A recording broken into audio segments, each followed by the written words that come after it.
Hi guys, ఈరోజు మధ్యాహ్నము లంచ్లోకి నేను చిక్కుడుకాయ తాలింపు చేసినానండి.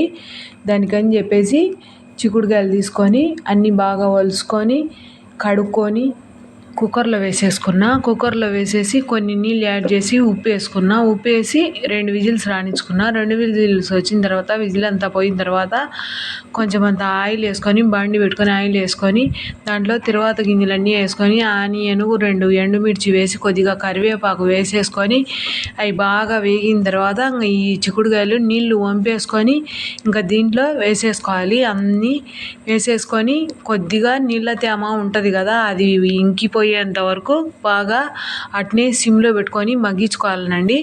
బాగా నీళ్ళు తడి ఆరిపోయిన తర్వాత తడి అంతా పోయిన తర్వాత ఇంకా పప్పుల పొడి చల్లుకోవాలి. మా సైడు పప్పుల పొడి ఏ తాలింపుకైనా మేము పప్పుల పొడి చల్లుకుంటాము. ఎక్కువ పర్సెంట్ పప్పుల పొడి చల్లుకొని దించేసుకుంటే భలే సూపర్గా ఉంటుందండి చిక్కుడుకాయ తాలింపు. మా వీడియో నచ్చితే ఒక లైక్ చేసి మా ఛానల్ను సబ్స్క్రైబ్ చేసుకోండి. మా చిక్కుడుకాయ తాలింపు ఎలా ఉందో కామెంట్ పెట్టేసేయండి.